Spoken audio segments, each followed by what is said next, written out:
So if you look at our site, we have 8 hours left, and we also have a target. Like, does it really hurt you guys to get 3,000, 10,000 users from this ICP to pay you a one-time fee? Surely the market is way bigger than 3,000, 10,000 users, right? I think the bigger question is how you spend the money that comes from the campaign. When people see your deal at a certain price and it increases midweek, I feel like they may have felt that the train has moved on, where they actually sign up for a free trial. And then once they're inside the trial, we upsold them to a lifetime deal. Coaching startups is something I do in my spare time. Now, just to clarify, I have not had a huge 8-figure acquisition yet, nor have I grown a startup to 1 million ARR. But what I have done successfully so far is build MVPs, launch it as a lifetime deal, and generate initial revenue from early adopter users to continue building. In fact, this strategy alone helped us raise over $1 million within 18 months without any VC funding directly from early adopters. From here, we continue to build the product and secure a $2 million pre-seed funding via Fuel Ventures UK in 2021. So in this video, I'm actually revealing an exclusive recording of a private workshop I did with the founder of Medley and his team. Now, with the help of this workshop I ran with the Medley team, they were able to launch their lifetime deal, which helped them raise $80,000 in early adopter sales within a couple of months. But perhaps as a pre-launch beta, you want to get early adopters to buy into your vision and champion your product while securing anywhere north of $100,000, then a limited early adopter lifetime deal could be a powerful strategy. So make sure you check out this live workshop recording, and huge thank you to the Medley team for allowing me to make this public. But as always, before we get into it, if you're new to this channel, I'm Omar Farouk, designer turned startup founder, and in this channel I share all of my learnings around building delightful products and trying my best to achieve breakthrough growth. So if you're interested in this, go ahead and click subscribe to stay notified, and perhaps also consider joining my Discord community. The link is in the description below. Now let's jump into the workshop with Medley. Enjoy. All right, guys. So we'll go through all the different sort of the framework we've created internally. We found it work quite well. And this is the result of doing multiple lifetime deals. I've probably lost count now, probably 3 significant campaigns that's generated well above $1 million in revenue over the space of 2 years. And also subsequently an Appsumo campaign, right? So taking their learnings as well, what we learned from Appsumo. My approach to lifetime deals usually is starting them by yourself before you involve a third-party partner, because oftentimes the contracts with these third parties are very predatory. So just watch out for that and make sure you get the best sort of ideal for your company and your goals, because they're going to take, not only do they take a percentage, which is standard for any affiliate, but also they're going to lock you down to exclusivity, which is what you don't want. And the advantage of going after the lifetime of the community, which is also accessible by all these Facebook groups, which I'll go into in a moment, is that you go directly to the consumer and you start selling to them. You build your own audience within that consumer base, and they start building up within your list, and you can remarket them. So you can essentially exhaust the lifetime deal community that's existing before even considering a third party like Pitchground or Appsumo or any of those kind of platforms. So that makes sense? Mm-hmm. One question, with the kind of sales that on Appsumo, do you mean to sell the actual product like in that period and then sell it on Appsumo, or do you mean to just build hype, like getting a wait list ready or whatever it is, and then have one launch where everyone can buy at the same time? But no.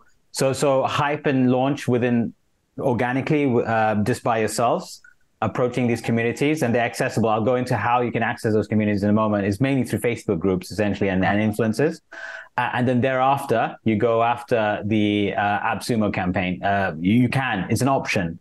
Some people don't even find it necessary. We just went for it because the logic was we exhausted the existing open lifetime deal community. Of course, Appsumo have their own list, which is, I think, over 1 million, apparently, their email list. And so that looked really attractive to us, and hence why we went down the Appsumo to test it out. But we did so much better just going directly to the consumer, you know? All right, so let's go straight into it. So first thing you want to go do is I'll give you a list of the groups I'm in, and you want to start building relationships with the admins of these groups. Okay, that's step number 1. The total average that I've calculated amongst these groups is around 25,000 active users, right? These groups grow around 30% every single year. We haven't done a lifetime deal in 2 years, and it had grown by 30%, which is awesome. There's new people coming to these communities every month. When you go into the community, it's really simple. The approach is get access to the community first, find who the admin is, DM them. It's always good to DM them. And if you don't, sometimes they're busy or they're running a campaign, then The last straw would be just dropping a post. They'll typically take it off, but at least you get their attention. It's harmless as long as you're just sort of asking a question, like saying something like, who do I need to speak to get a deal running in this community, right? So that's number one, getting into all these groups.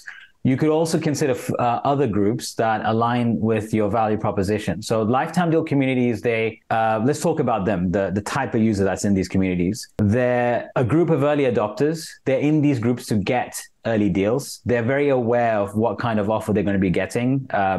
They're very understanding that it's either an alpha, beta, post beta product. So they're going to have that sort of mindset. They're coming in to actually give value, give feedback, and invest in the product. A lot of them consider themselves investors of the product, so that's how they look at themselves. So they do come along with this entitlement baggage, which is a bit annoying and frustrating to maneuver. If you're patient, you're going to get through it quite easy. There's a few commandments that I follow when it comes to managing these groups, which is just the morale of deals as well. So like when you do one offer, make sure you don't decrease the price and snub past users is very, very essential. And so like those people, they'll really be holding you to account on how you cascade your deal as time goes up, as time goes forwards, right? So just an example, when Glorify launched, we launched our base plan $97 for life with, I think it was like one user at the time. And then a business plan at $297 unlimited features. We did that for 3 months with immense scarcity. We closed the deal and then we reopened it the following week with an increased price. And no one had an issue with that, even if it's like 5%, because you're not snubbing users. The scarcity was somewhat real. So you can kind of take advantage of these kind of tactics if you wish, if you want to just keep the campaign going. That's up to you guys. But point being is just don't snub users within specifically these communities, because they live by these unseen commandments, I call it, which is, number one, don't do a better deal than what you did first. And if you do, which you can, if you either match the pricing of your first deal, somehow grandfather your past users into those deals, meaning increase users, increase limits, increase their package so that they don't feel left out. And you should be okay. There'll still be a few people that would get annoyed.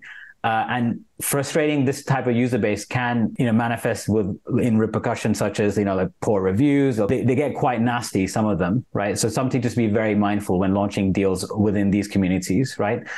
Now, when you launch deals within communities that are in line with your value proposition, for us, it's e-com groups. We're an e-commerce design tool. For you guys, it might be like creator communities that are educating creators on how to do things. So when you start launching your deals in these communities, I think you've got more flexibility. It all comes down to the admins of those groups. Just ask them how you'd like to run the deal. There's so much more. I mean, I've done deals with them where I launched one pricing. The following year, I did a lower pricing with an exclusive coupon code, and they don't feel the sort of the pressure of those commandments as mentioned. Are we all clear on that? Yeah. Fantastic. So great. So moving on, the next thing is the funnel. So you can do this however you like. You will have the answer better for you. But when we launched for the first time, we didn't actually have transparent pricing on our page. We had a one-pager landing page with a sign-up form to say, and the communication on that particular landing page was that, hey, we're an early adopter tool. We're just launching. We recently got backed. So that storytelling is so important, that one pager. And to reward early adopters, we're doing this one-time offer pricing, right? So make that communication nice and concise. But the idea is that you're just launching, you just received funding, and you're giving people a great offer to celebrate this launch, right? Use positive terminology, like I'm celebrating the launch. We're giving an exclusive offer that we'll never offer in the future. Be careful, of course, like when you sign up, when you hold yourself to account with such terms, that people will hold you to account to those. But that's the one pager funnel.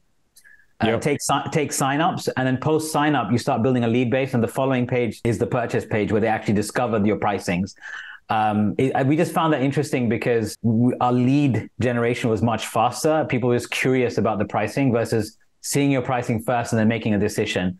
It was very useful when we launched because we were just getting tons of leads and we were able to remarket them. Yeah. The second funnel is that if you want to have pricing in front of you, just so that you can funnel out users that are definitely not going to buy, that's an option you can uphold or take. But the way you want to do it is you should have your subscription pricing in parallel, right? And what that does is that allows them to compare, the mapping of how you're mapping your lifetime deal to the subscription pricing. A lot of these users, especially in these communities, they try to look at symmetry of logic, where they're saying, okay, what is your subscription pricing versus what they're getting on the lifetime deal?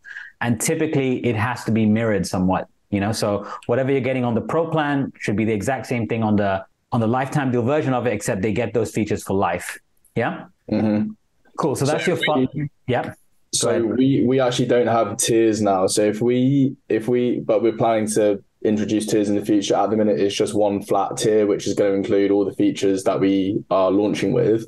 Yeah. Would you say so when we put in everything they get, would you say, but when we introduce future tiers, your accounts will be upgraded as standard? So or could we offer 2 tiers, and one would be, you don't have this yet, but like, if this tier is limited to these features, and then the pro tier, which will be exactly the same as the free tier for the next 6 months, but when it comes out, you'll have all of them. Yeah, I mean, those are all valid tactics. I would say you can experiment with all of them. And we've done so many variations in similar ways. Like one of our funnels that was really successful was just taking them through the ordinary sign up, where they actually sign up for a free trial, and then once they're inside the trial, we upsold them to a lifetime deal internally. So that's a powerful way of doing it too. But typically, when you're doing it in these groups, you could have a single plan and then upsell them to the higher plan. You can have both plans available. We've done that. We've actually tested both. And we found that having both plans available visually is better, because people can compare and just make sure whatever the plan is in the middle, like the most optimal, the recommended plan, is the plan that people want. So that requires a little bit of a user research and maybe, I guess, an early user feedback on your initial deal. So what we found out was everyone wanted the pro plan for us, with maybe, I think typically it would be like the perfect optimized version of that for us was 3 users within that plan. And it just really skyrocketed conversions. But that requires you to at least put something out there before you can make those decisions, because it'll be different for every business, right? Okay. Mm-hmm. So just to summarize, sorry, Amar, so you say don't show the pricing. Yeah. Have them sign up. So we don't have a freemium option, but we have a 14-day free trial. Have them go through the trial as always. We also collect their card well, currently we're saying we're going to collect your card details before you have access to the free trial. Yeah. And then from there, we give them the option to choose between monthly or the lifetime deal, show them side by side, and then they pick one, or they just say like, skip for now, like whatever. Yeah. That's one funnel that you can utilize. I think personally for your launch, I feel like you should avoid forcing people through the trial sign up. I think you can use that strategy at a later stage when you're past the active campaign. So consider you launching in these groups as a pre-launch or launch campaign that's active. There's tons of hype going to be generated. These communities are going to be running giveaways and challenges and all kinds of stuff to stack up like goodies within your platform, right? I'll give an example, and I'll come to example of giveaways and competitions in a minute. But the point being is there's going to be tons of hype. And when that hype is there, you want the least resistance for those users within these communities to purchase, i.e. not having to necessarily create a trial. Or even if they did create a trial because they want to poke around, give them that option for sure, but make it easy for them to purchase post-trial, right? And compare pricing between your subscription rate and your lifetime deal. So that's critical. And when you're applying symmetry of logic as well, just make sure the maths check out. So that, whatever's in your subscription pricing, stack up, take your lifetime pricing, multiply it by like 5 years minimum, right? And then do a crazy discount on that total amount, and then you can show that discount logic within the lifetime pricing itself. You can say like, I don't know, you're saving $500 or something crazy, Yeah. So the value of your lifetime deal really needs to stack up in the presentation, basically. Yeah. Mate, I think I'm being dumb here, but could you just explain again, like, so Yeah. do we offer the monthly and the lifetime side by side? Do you recommend, like, just on your experience, do you recommend that we, like, for example, ask for a credit card at the sign up, or do we just give them the 14-day free trial? Or do we just give them the option, like, before they've even tried the product, to like purchase the lifetime deal? Like, I'm just trying to figure out in my head, like, what that flow looks like. Yeah, I'm even wondering if for the lifetime deal, you might be creating too much resistance with a credit card on trial. Make sure the deal is front facing, it's available, it's accessible, lowest barrier to entry, no resistance. So literally on your site, you got a banner on there saying, hey, we've got a lifetime deal. There's scarcity, there's a timer on it. There's, you can do scarcity in different ways. We specifically had a date. The following year, we had a date and number of accounts we wanted to sell. This time around, this year, we're doing another lifetime deal to generate cash. And it's a combination of both. So if you look at our site, we have 8 hours left. And we also have, a target, and so far we've hit that much. Also, the other thing about lifetime deals is the majority of the sales, just like with any scarcity campaign, comes at the last sort of like 6 to 3 hours is when you really start to see your sales ramp up. When we were launching Glorify, just to be really transparent, we weren't confident about our product category and like the phase of where we were at as a product at all. There was a few APIs that we integrated that was just, that performed incredibly well. But as a product, I didn't think we'd generate the results we did, which was, Tom, like the story, we generated amazing revenue when we first launched, and it was incredible. And I think part of that is basically trying to make a lot of the front-facing value really, really powerful. Mm-hmm. And even though that there could be some setbacks within product, there's few things you can do to kind of alleviate that, which is number one, just beautiful UX. If the app looks great, then they typically feel like, okay, we know what's to come. The second thing is outstanding support. So like, even though issues are coming about and they're being reported on your communities, on your support channels, like founder-driven support, just like, look, we're getting this sorted, or we've had this issue pop up for several users. Yeah, it's on our priority list. Just keeping on top of those things is going to keep driving you sales for these communities. Again, I'm talking for the LTD groups, right? Yeah. Once you get through this, I would probably do these first and then approach your ideal customer profile communities, because by the time you get through these groups, you will. I'm pretty sure you'll polish off some of those little bits, and then you don't have to be worrying about just going all out on product. Our marketing at Glorify when we launched it was better than our product. Put it that way. Yeah. How did you determine how many of these lifetime deals you'd have to sell? Did you do any analysis in terms of how big the market is in terms of users that want a subscription versus users that want an LTD? Because, for example, if we go to the ICP groups and we're offering everyone lifetime deals, does that not detract from our recurring revenue in future? And do we have to, I imagine we have to be quite careful in how we position ourselves, because we don't want to fuck ourselves in terms of the recurring revenue, surely? Yeah, for sure. I think that comes down to number one, a market research. How big is that market? Is it really, does it really hurt you guys to get 3,000, 10,000 users from this ICP to pay you a one-time fee? And I'm surely the market is way bigger than 3,000, 10,000 users, right? Mm-hmm. So that was our logic. It's just, I think what's more important, I think the bigger question is how you spend the money that comes from the campaign. My sincere advice to you guys, if you run a lifetime deal campaign, make sure that the revenue that's generated from it, spend it super responsibly. We just got too excited. We saw so much money come into the bank. We were we've been through this at Lithium already. We've been through this at Lithium already 2 years ago. So we know the feeling. We all get it. Great. Yeah, I mean, for us, we saw 300K in the bank account within the space of 3 months. We were like, all right, we're sorted. But the following July, we're already running out of money. That's more important, that piece, versus are you going to impact the potential within the market? Absolutely not. start, there should be, if that's the case, then you've got a product problem, like a market size problem, right? Which it shouldn't be the case. For us at Glorify, it was definitely, I mean, the design tools are so broad.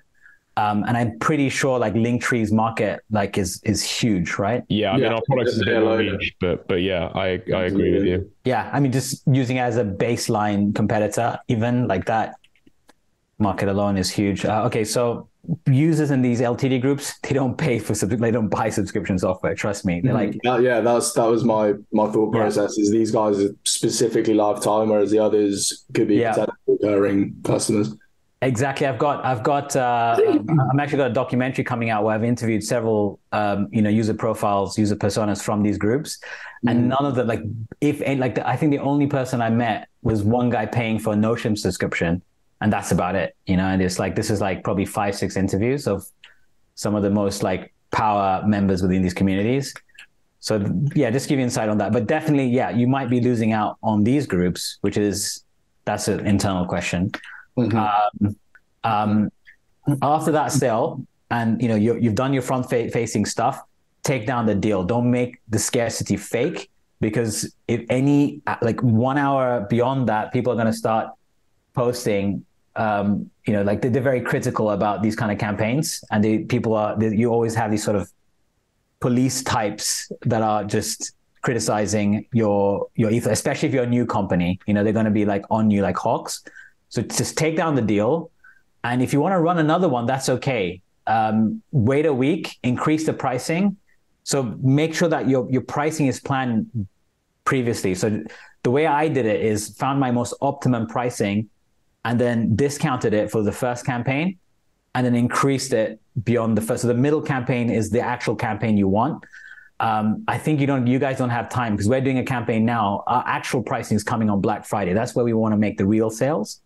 And so typically it's great to have a pre-campaign a couple of weeks before Black Friday, to close it down, reopen at a higher pricing, which is your optimum pricing for Black Friday, close that down and then reopen again in the new year. So just on timelines, Omar, we're planning to launch on the 3rd of November. Could we do like a 2-week lifetime deal from November, from the 3rd of November to the 17th, then have like a week off and then do a Black Friday deal a week after? Could that potentially work? Or is 2 weeks not really long enough to run? No, if the moment you hit November, it's you can consider it a Black Friday month, and beyond sort of mid-November, it becomes a Black Friday week, even 2 weeks, you can call it. Yeah, I don't think it's worth pitching it that way, as in 2 separate deals. I would just call it a Black Friday month on your side. It would just be more clear. If you wanted to start that early, one way you could do it is you could start sort of an early access list. We didn't get a lot of success with an early access list. Like we had a few thousand people sign up, and the actual amount within the amount of people within these groups didn't really add up. And yeah, we didn't necessarily see a high conversion from the early access page, but that's just us. I know people that have done an early access page pre-Black Friday. And so you can even do that now if you wish and say the deal is coming out. It might be worth trying that actually. And I would say start the conversation with these groups. I can introduce you to like the main ones. The main ones is Ken Moo, SaaS Master, and DealMirror is a bit annoying because they handle the purchasing kind of like Appsumo. They do the purchasing internally, and then they share the revenue back and keep their commission. MarTech Wise are the best. They have no expectation. They're pure value. They just want the product available in their community, and that's it. They typically like to run like a challenge or like some kind of competition.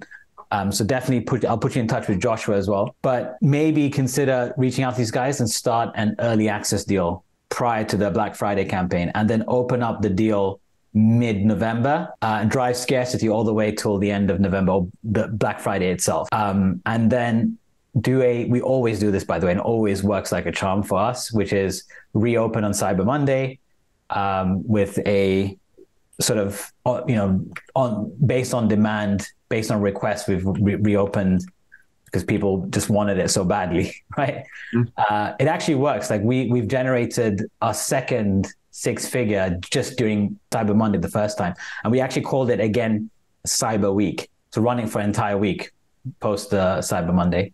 So could we do that? Yeah. Could we do a Black Friday month and then a Cyber Monday 2 weeks, like afterburners? or not really? I'm just worried that 1 month might be enough scarcity. You want people to make a decision fast. And like we found, it's so hard to tell, man. That's a product question, you know? How excited are people for how big is the hype? You know, so like the thing, why we were so lucky at Glorify was that we were able to experiment people's perception of us as a product and a company much earlier prior to Black Friday. So when we launched in September 2019, which was like a couple of months before Black Friday. And so we were able to capitalize on feedback and how people felt about it and really drive those emotions.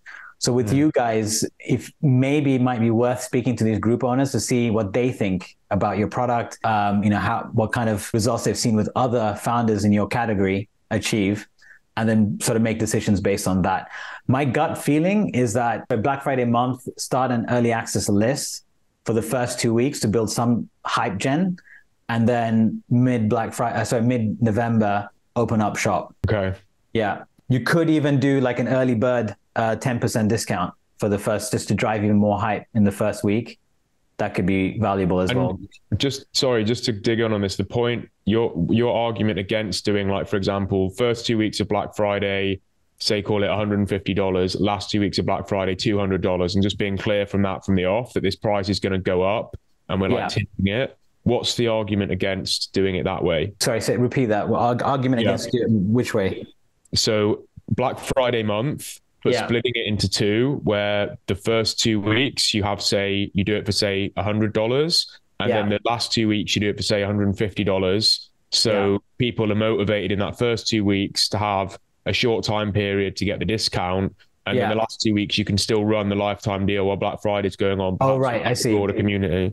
Yeah, I see. The thing is, because you have these incremental price increases that are significant in such a short space of time, unless you're not clear about whether or not your deal will come back. When people see your deal at a certain price and it increases midweek, I feel like they may have felt that the train has moved on, you know? Whereas if there's a bit of a gap and there's silence and people feel like they've missed out, right? Yeah, okay. There's a difference in that. Like, people are talking about it, people are using it. There's this conversation about your product. When there's not a deal, that actually creates this sort of the FOMO effect becomes a lot more intense when you reopen. If that makes sense. Got you. Yeah. So you want to drive the feeling of missing out during moments of silence, and I think you won't have that now because I don't think you will be able to drive a deal early enough unless you do something else. You could try something where you get some power users in these communities and give it to them for free, and get the conversation going and tell them.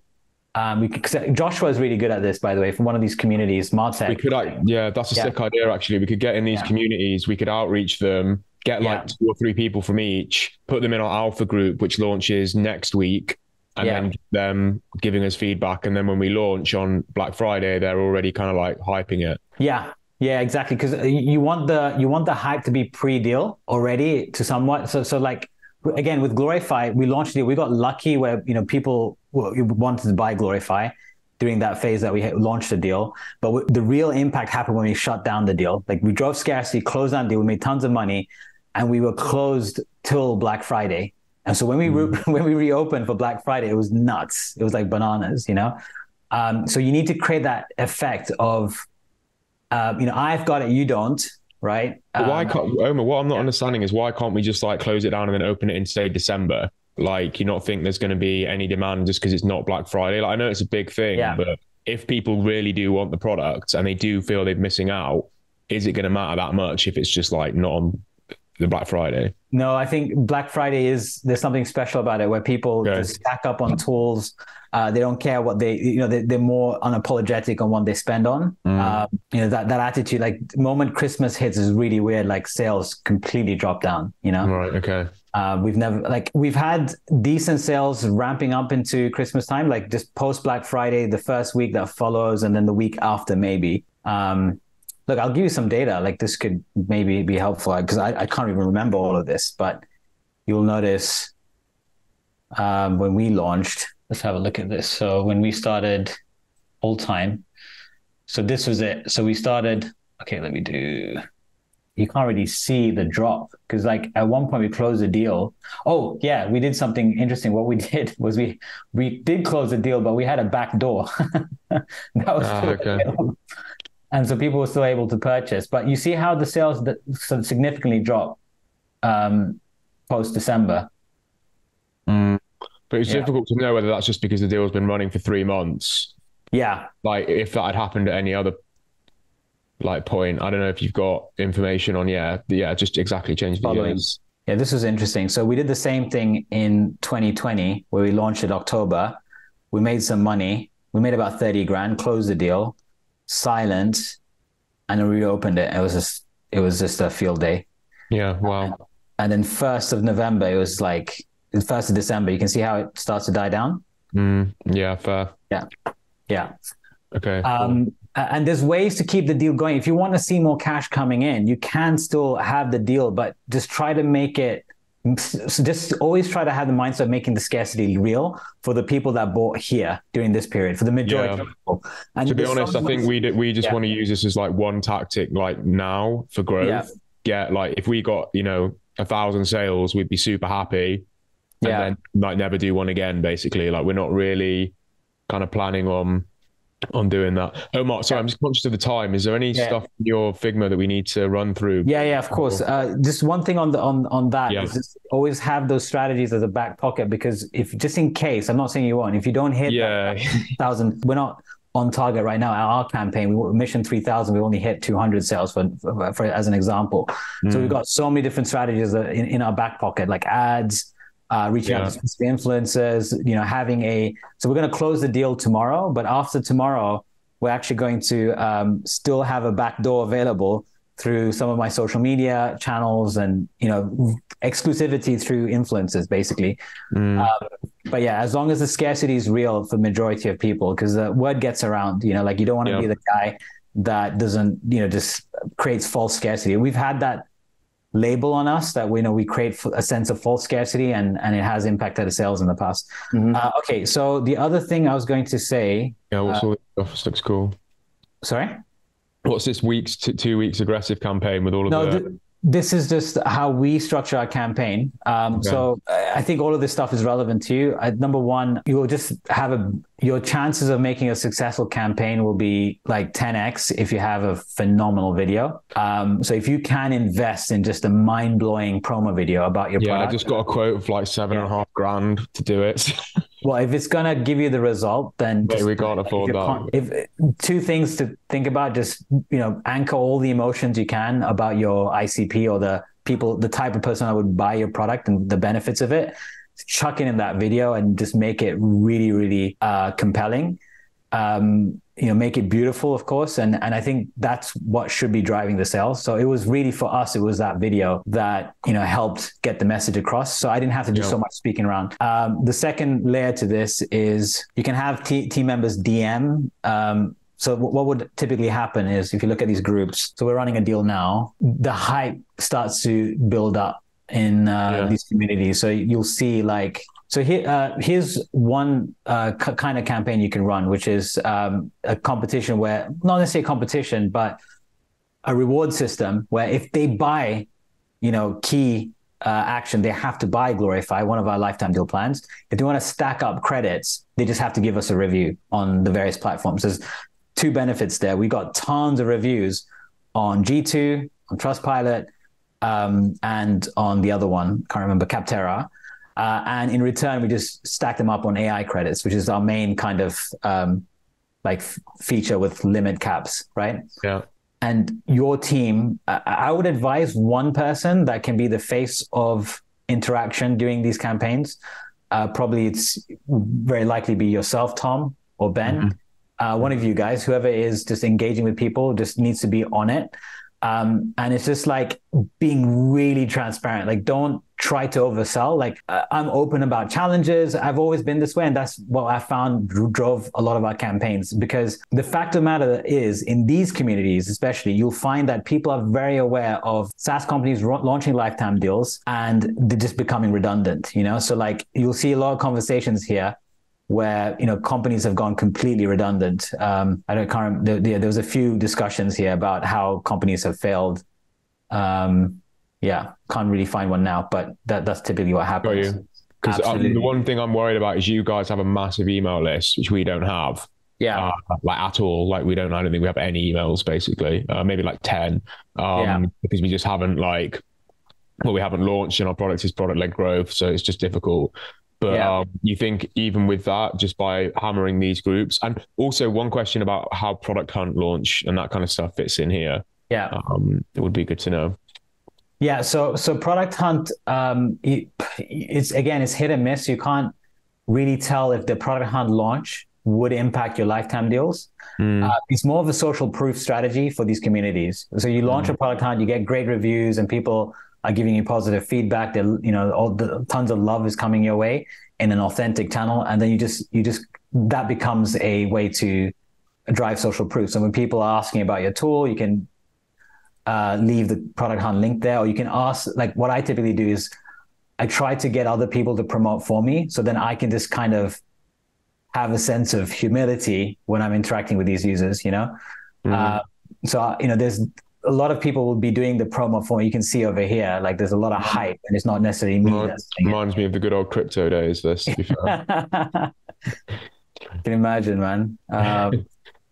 But yeah, the other thing is a giveaway contest where some of these groups will basically give away like 3, 4, 5 lifetime deals. And I think the action they have to take is basically comment within the posts. Can't really find an actual anchor post, this is the one. So you can see 173 comments. So when the campaign is running, it just keeps ranking up. And I think the premise is just for people to drop a comment and ask genuine questions about the lifetime deal. If there's any questions to ask about the future, like any future features, etc.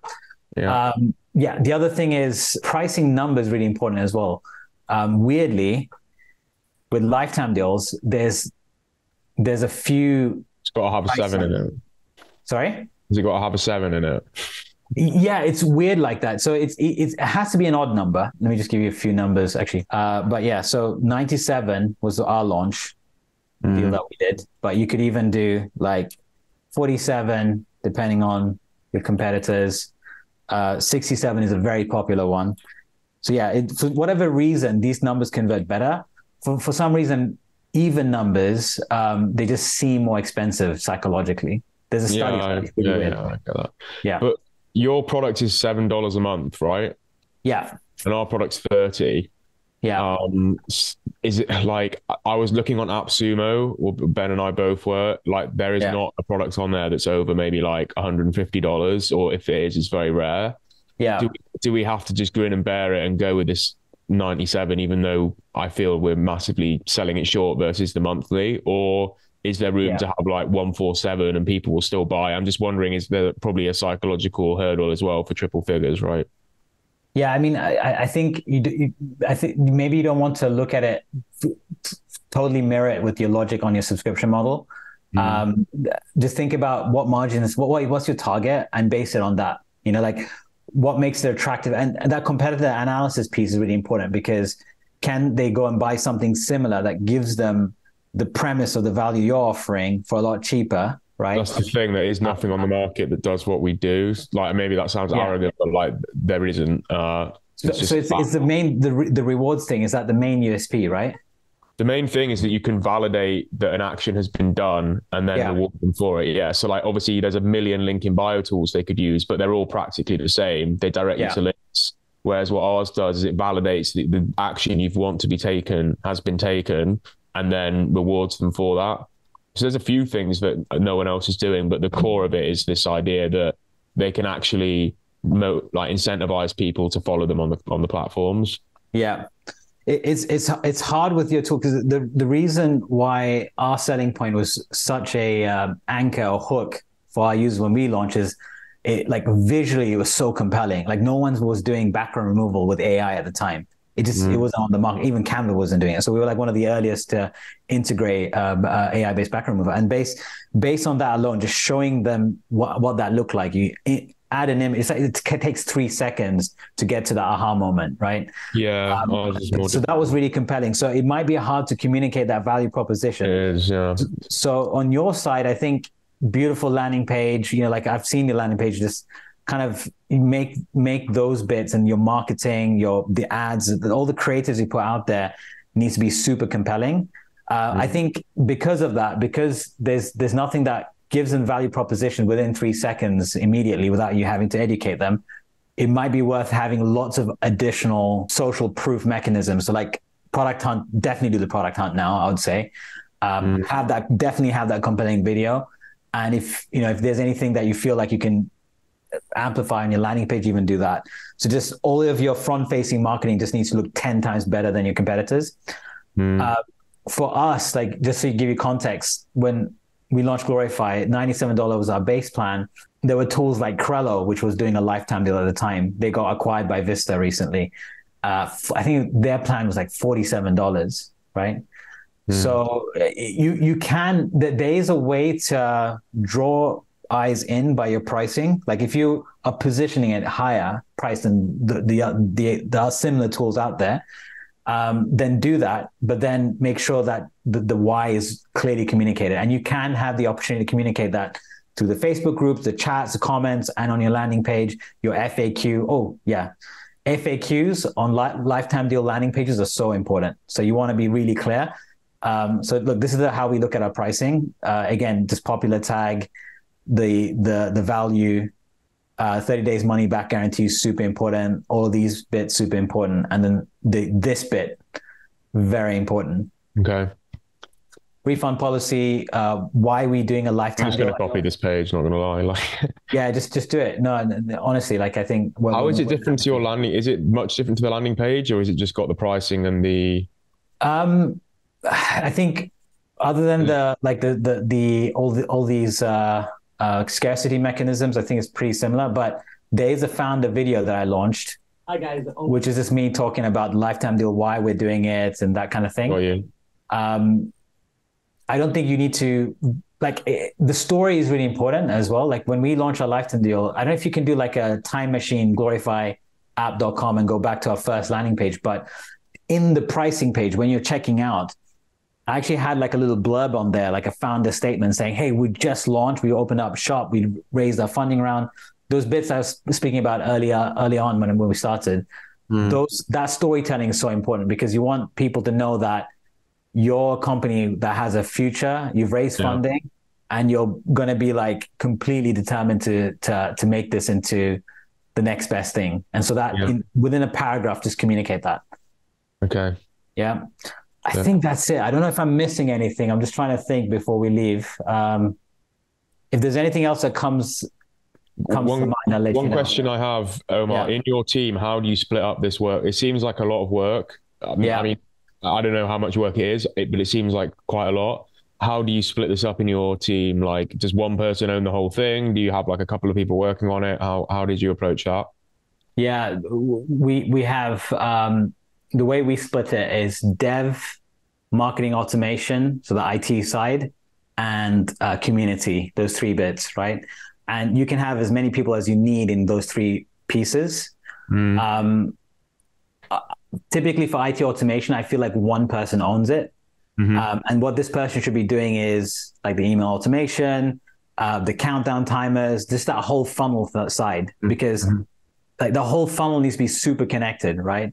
And if you have too many cooks, it's not going to work. It's going to be spaghetti. Yeah. No, it makes sense. So one head of IT managing that side, and the devs team should just be hooking up, the system that drives purchases and delivers accounts, right? And just making sure like bugs are constantly fixed. And have one. So you can do 2 things with the community side things. The way I do it is, I sort of take lead as in face of community, answering questions, just a founder-led presence, put it that way. And then I have people that I refer to for like more granular support. So if you have like someone that's in customer success, that's like a, sort of a on-demand support individual. We have our support team based in the Philippines, so they're always available around the clock. This is really helpful. Like nothing's going to be better for you than unparalleled support. And the point of support is mainly for 2 things. It's going to help drive conversion because there's going to be tons of questions coming in. And if you don't necessarily have the answer, especially people going through your free trial and poking around, then you want to push them to support. But the second, where are these questions coming from? Are they coming from directly in the Facebook, and you've got people in Singapore and like people in Philippines answering them in the Facebook, or no? So the front-facing presence on here is usually founder-led. Okay, so always Facebook as founder. You mean like on Intercom or whatever? You've got people there answering. Yeah, I mean mainly. So two sides. If there's something that it's unnecessary for me to answer, I'll push them to support from here. I'll say like, you can contact our support via this link or via our website chat, in-app chat. So that's typically what I sort of suggest to them. Also, you'll get tons of users DMing you. Don't ignore those, right? You want to, as a founder, just be very like communicative here as well. And like, look, I had the support query come through Facebook chat, right? So this is going to happen. And this has to be founder led, right? So it depends. So if you find someone that's really frustrated and they look like volatile and they could potentially create damage, this guy, like the reason I was speaking to him personally was because he dropped a comment that was quite like damaging to the campaign, saying that, oh, I don't trust these guys, the way they've handled the X part. So I basically supported him and I said, look, we can help you resolve this just patiently. And then he said, okay, good to know. Thank you. And I just said, can you kindly remove this comment as it may create unnecessary confusion from a genuine mistake, right? So those bits, just like depending on how fiery and how volatile those users are, keep it founder led. And then if it's just a general issue, just don't take it on. It's not worth your time. Push it to support. Yeah. Brilliant. And for your first launch, did you have a support team? Because we don't obviously have that. Okay, look, again, it was this, right? So this happened. And the moment we started realizing that we're driving sales, we're like, okay, because what happened was during the first week, I was like up all night doing support. Yeah. And then we knew we had to hire for the role. Yeah. So maybe you can just see how the campaign does. Yeah. And then if we need it, get it. Yeah. Play it by ear, and so that could work. Like this year, we didn't find the need to have like, 24/7 support, for example. We have one support person and that's more than sufficient. I will say one thing, just to keep your expectations clear. These lifetime deal communities have changed significantly, man. Like it's nowhere close to what it was in 2019. Sorry to disappoint you. Like, when you go through these communities, you're going to see all these discussions about the same SaaSes that were launched back when I launched in 2019, shutting down, like some of the most reputable ones, the ones that were most hyped, even beyond more than us, shutting down and closing up shop, and so that's created an impression on lifetime deals in general. So something to just keep in mind. You can override that. It just depends on your campaign and the quality of the campaign. Okay. You think it's realistic we can do 1,000 sales? Like, I know it's completely about 1 million different variables, but do you think that's in the ballpark or something that would be possible for I think, great product in the first launch? Honestly, when I look at your page, like for me, it's very compelling. Like what you guys have done, like the recent pivot, I was on it today and I really like what I see. And I can't imagine that I really imagine it should do really well. Yeah. If we can communicate it properly. That's the fucking hardest bit. No one understands. Yeah. I mean, the biggest thing, right, in the LTD groups especially is, I mean, we have a very specific profile unless they're a creator that is selling something and actively across 2 or more platforms, etc. I don't know if there's going to be that much appeal for it. The ICP groups I completely understand, but I feel this is quite niche. And the LTD guys, I'm assuming there'll be people that, like everyone who uses a Figma or a Canva or a Glorify, something like that, that's much more, it's got broader appeal. I don't know. I mean, what do you think, Omar? Because our ICP is pretty niche. Yeah, I mean, are you saying that there'll be more appeal in these LTD groups versus the IC? No, I'm saying there'll be less appeal. I mean, yours, I can see where the appeal comes from as anyone getting, super broad. Yeah. Whereas ours is a lot more niche, and my concern is. Could I ask? I know the main USP and the mechanic that sets you apart from everyone is that whole reward system, right? But I'm just curious to know, even if you didn't set up the reward system, does it function perfectly great as just a standalone Linktree type of tool? Or it does, but we've been speaking to people, for example, who've bought like a Linktree competitor on a lifetime deal for like $18, right? Yeah. Like these things are basically commodities because they're so simple. So you could do it, but like there's not really any value. Like is analytics like on your side? Like the analytics is good. It's probably as good as the pro version of Linktree, maybe a bit better. Okay. The shop is as good. It's probably a bit worse than Stan Store at the moment, which is $30 a month. So there's like things that are like as good or a bit worse than, but really the standout thing is the missions. Like that's where 90% of the value of this product is versus competitors. In my eyes, you're kind of saying we could even market it as like a more generic thing that I don't know. I mean, the thing is, like that's one side, is that the appeal should still be there, because the fact that you have this niche feature shouldn't exclude the fact that it's still a Linktree sort of system, right, or tool. It's just this additional layer just provides more value. That's all, right? It's optional, right? You don't do you have to have it? Do you have to have it set up? What's that? It's kind of fun. It's like intertwined with the product. Like when you create your links, you also put a loyalty point towards it. But you could do that and then not have a reward. Like that's something that I imagine people are going to do, because what we've seen in crypto is people take actions to earn points, even if there's not a tangible reward right now, because they think in the future that it might be worth something. The biggest friction point in this app is that, I think anyway, to really make it work, you need a compelling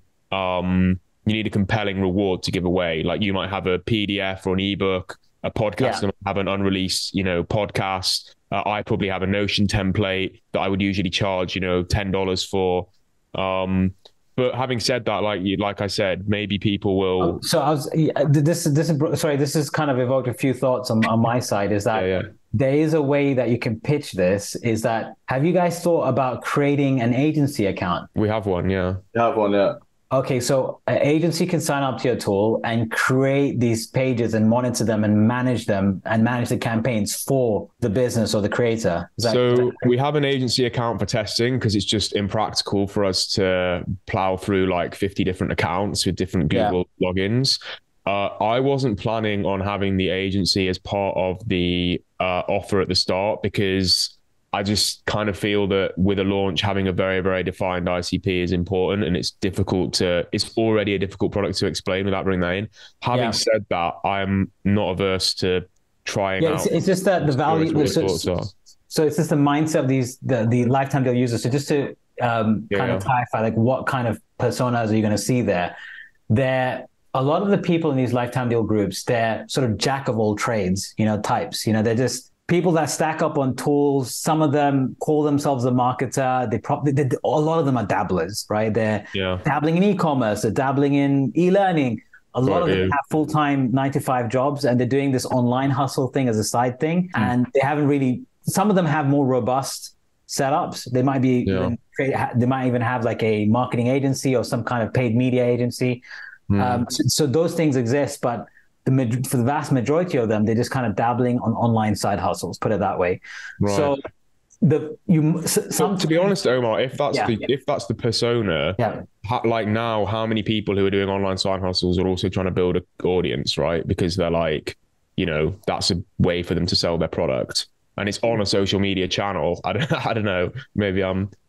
The thing is, most of these people are not really like I rarely come across users within our lifetime communities that are creating a personal brand as much as they actually using it as a service. So like the huge conversation that would happen doing all of our lifetime deals is that, how can I make money out of this tool? So answering that question is very powerful. So with Glorify, it was typically like marketing agencies or like solo designers creating marketing assets for e-commerce businesses, and the last webinar I was on for our lifetime deal launch, I was invited to one of these communities. It was pitched as that. It's like, oh, you can make money with Glorify by creating beautiful images for e-commerce businesses and selling it to them at scale. Right. Okay. So that pitch is really, really important in lifetime.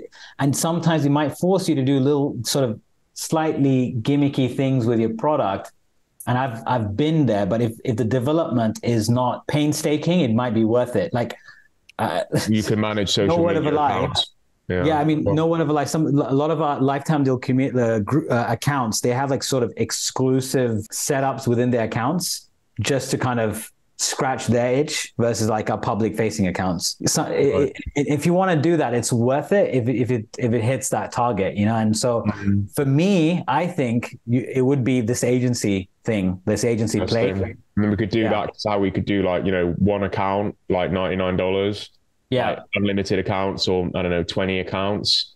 Yeah. X. I mean, consider like, I don't know how your account system could be, but like the way you'd want it is sort of a hub to like sort of a workspace where you can create as many of these client facing. Yeah, I can just show you how it looks. Yeah, go ahead. So can you just give me screen sharing? Yeah, sure. Give me a second. Go ahead. And I just interrupt real quick while Tom is doing this. We haven't really spoken about timeline, I believe. Can you sort of give us a bit of an idea or direction on what we should plan for running a campaign, say, in a Facebook group versus then later on moving to Appsumo, for example? Yeah, that's a good question. You know, with these things, I think to get start, you got to start right now. So like what I would say, ramp up to a campaign 1 month. We've done it in 2 weeks, by the way, but it's just manic, you know, and it's really frustrating, and you miss a lot of things, and it's just like 1 month to make it comfortable. So get the page live like tomorrow with the launch upcoming. Maybe have a wait list on there. Start making friends with the Facebook groups. Start pushing out posts in the Facebook group saying the launch is going to happen in 3-4 weeks. Also get the partners in the launch groups in the alpha, like in the backdoor testing group, and they're the main things. So this is the agency portal, but where's sort of your client management? Oh, okay. So this is how you manage clients. Yeah. So here, like, I mean, it's very basic. It's, you know, but like you just click here and then it just opens up their thing. So, you know, you just basically can just switch between like all of these different accounts, and then you can obviously come into there. I mean, the analytics isn't going to say anything because these are demo accounts where, okay, there's a few missions done, but you know, you've got the analytics in here. You've got the community for that user. That load is sick, I have to say. Yeah, you've got the appearance and stuff that you can change. So yeah, it's pretty. You know, the agency is quite slow. Yeah, how classic name. Yeah, but yeah, you can have. I mean, this is just something we built internally for us. We haven't really productized it yet. We don't have pricing for it. We don't have seats. We don't have an easy way for you to just like press a button here and like create a new account. So this would all be scope creep on what we've built already, which, to be honest, product wise is already incredibly tight, which is why I'm naturally resistant to it. But you can also, by the way, we've done this before. We have upsold pending features. I mean, if like even better if it's there, but it's in beta. So they know, okay, they're getting this, and then that's upsold. And so you get this thing and it's not fully functional yet, but they're happy because they know it's coming. Yeah. To be honest, how hard is it going to be for us to put one button in here that just creates a blank account associated with their Gmail? Is Mr. CTO here, by the way, in this call? No. He gets protected from everything that isn't coding at the moment. He only codes. I was going to say. Yeah, cool, guys. Well, I think just that could be a game changer within. Like, if there's anything that you can do in product that could ramp up sales, even if it's exclusive to the Lifetime Deal community specifically, then do it. Like, look, like the accounts on our Lifetime Deals, they're a bit Frankensteined up, right? I'll give you an example. Just to ramp up sales, what we did once was we upsold a completely irrelevant product, right? Not irrelevant, but a separate product that we built. And it was called Logo Flow, basically this thing here. And the second year round, we actually included this tool integrated into Glorify within the Lifetime Deal package. So users of Glorify would get access to this tool inside of Glorify. right? Wow. So we found that. How do you down as a purist, Omar? Sorry? How do you down as a purist? Not someone who just mashed together products, but I like it. At that time, I learned the hard way, man. Like it's not something I would do now at all. You know, it's definitely something I don't recommend. But at the time, it was just about driving revenue and driving sales. Yeah. And we just kind of patched this thing up into our back end, into our dashboard. And to this day, because we have to honor terms, that tool just exists exclusively in LTD communities. But it's just something to consider. Like if you've got a little back pocket strategy that you can just quickly patch up in your tool, it could drive sales. But yeah, definitely don't recommend it for the long term. It does get annoying because you have to, every development you do, you have to kind of be wary of your LTD segment, and they're not going to be the same. I guess that's it on my side. Okay, sick. Mate, thanks so much. That was absolutely incredibly valuable. Obviously, really insightful. A shit ton of work to do. That should have started probably 2 weeks ago, if we're honest, or maybe even earlier. But we've been so fucked with other things that this is. Yeah, to be honest, we didn't even think we were going to launch this early for the Black Friday. And then you mentioned the Black Friday thing. We met up the other week and I was like, okay, let's try and make that work. Yeah. Definitely worth considering. What I'll do is I'll give you this just to poke around. You can draw whatever you want from it. We've got a bunch of stuff like newsletter, like our marketing strategy, like our touch points, Instagram, affiliates. So pull whatever you wish from here. Great. This is great. It could potentially be useful. For sure. Man, thanks so much. Really appreciate it. All right, man. No worries. Anytime. Cheers, Emma. Cheers, guys. All right. Thanks a lot. Cheers. All right. That's it for this video, guys. I hope you enjoyed it. For those of you guys planning to launch a lifetime deal for a early tech product to a beta list, then I hope this video actually helped you guys. And if it did, I'd love to hear your outcomes in the comments below. Or even if you have a question, don't hesitate to ask me in the comments below. Perhaps even join my Discord community where you can get direct access to like-minded founders and creators. And you can also speak to me directly there in my Discord community. So consider joining the Discord community. Link is in the description. Also, don't forget to check out these recommended videos. You might enjoy them. Smash that subscribe button and I'll see you next time. Don't forget to keep building.